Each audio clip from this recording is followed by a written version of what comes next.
Hi there, this is Ben from Benzochess here with another video, and this is going to be a free video series. So in this series right now, the first video you're going to see is what I give out for learning about tactics, and in this one here, you're going to learn about forks.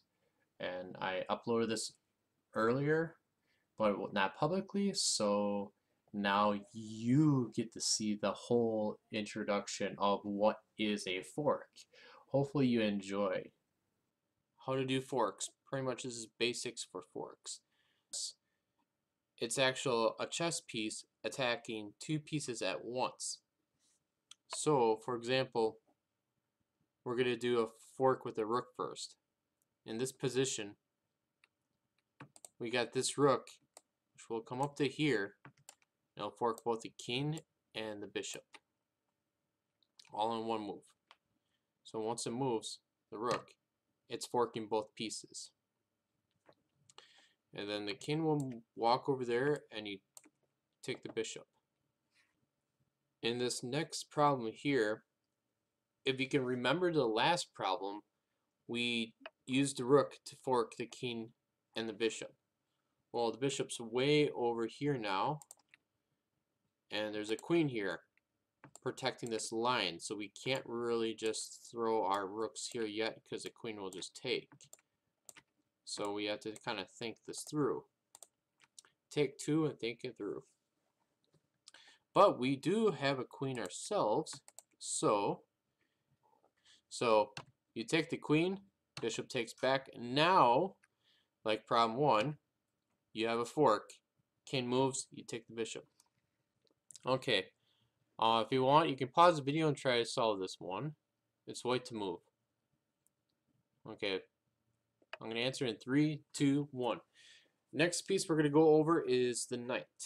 Okay, the knight is one of the two very popular pieces, and actually is probably the most popular piece to fork with because it moves in a weird L shape and can jump over other pieces. It's a really big surprise fork. Okay. So not a lot of people can see this move here unless you have the fork vision, which once you jump to that square on F7. So you're forking the king and the queen. Bam. Okay. Then the king has to move and you gobble up the queen. So we go back again. If you can kind of see that. Take the arrows off. Okay. So you have a fork there. Oh, what happened there? Okay. Bam, wham, slam. Okay. So here, you can fork up to 7 pieces at once, pretty much attacking 8 squares. The knight has to leave one of the squares, and he can attack everyone. So, try solving it. Pause your video. Wait to move. Answer in 3, 2, 1. Okay. That's how you attack all 7 at once.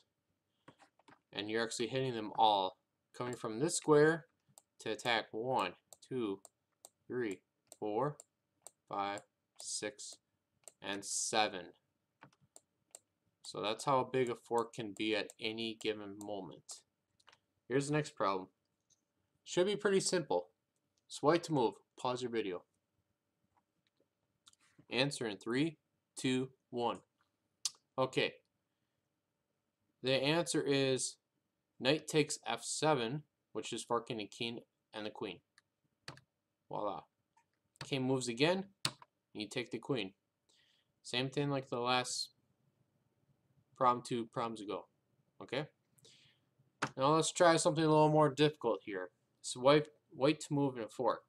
This one's a little bit trickier. So pause your video. Answer in 3, 2, 1. Okay. Sometimes a fork is not just going to happen because if we have this enemy king here who needs to be right here, then we have a possible fork. But there's a problem. He's right here. So how can we get this king over here? Correct. A rook sacrifice, which is worth 5 pawns. Once a king takes, then a knight takes, the pawn at f7, king moves to g8, and you take the queen. Good job. Okay, here's the next problem. It is white to move. Pause your video. Answer in 3, 2, 1. Okay, here's the next chess piece. The second most popular, I would say, is the queen, because the queen moves like both a rook and a bishop, so it's very hard to see the queen forking somebody sometimes, because it just moves like almost all pieces. And once the queen's in the middle of the board, it's just dangerous. So a queen will go to d5, forking a king and the rook. Let's just say maybe the bishop blocks, and then we take the rook. Right? Queen there, bishop blocks, takes rook. Okay. Next problem. So we did the rook, we did the knight, we did the queen. We still need to do the king, bishop, and pawn. So here it is white to move. Pause your video. Answer in 3, 2, 1. Even the smallest piece can do forks. So if the knight and bishop are lined up perfectly, which this can happen plenty of times in beginning stages of the game, especially against beginners, they'll line their knights and bishop up like this, probably closer to their side of the board, but there's a potential you can fork them with support of the other pawn or another piece, and then you're forking both the knight and the bishop. One or the other has to move, and you just want a piece. Okay, let's go to a couple of positions where they are in-game scenarios, which these can happen quite a few times often. It is white to move here. Pause your video. Answer in 3, 2, 1. Okay, so the correct move here is knight takes f7. Here it's forking the queen and the rook with the support of the bishop.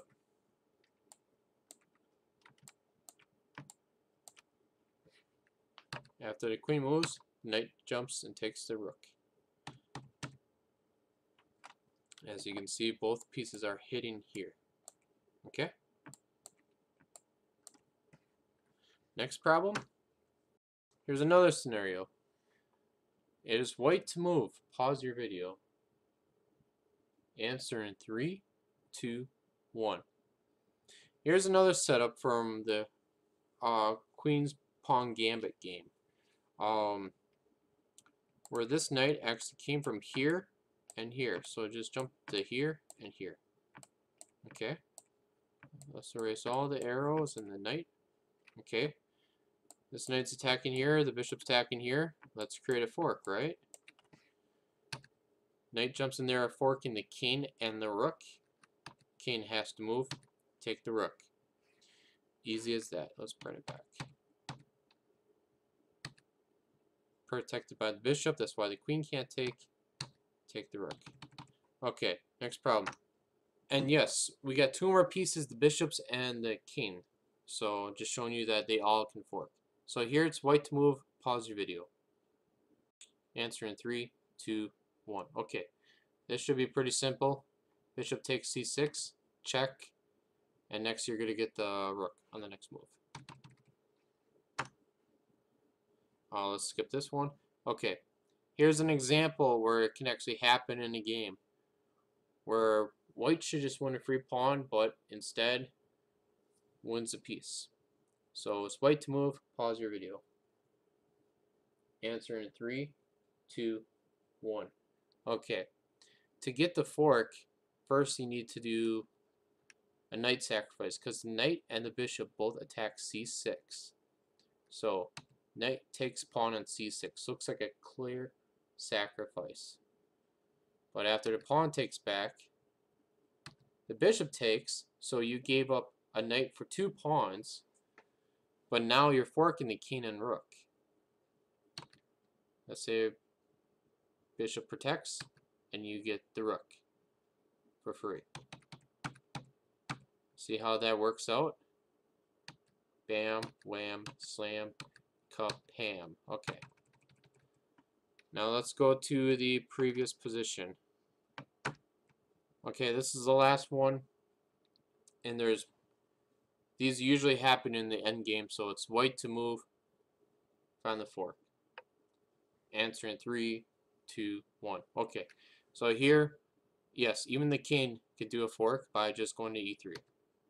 Okay, so king e3, bishop to e5, f5, and the king takes d4. So that's even possible there too.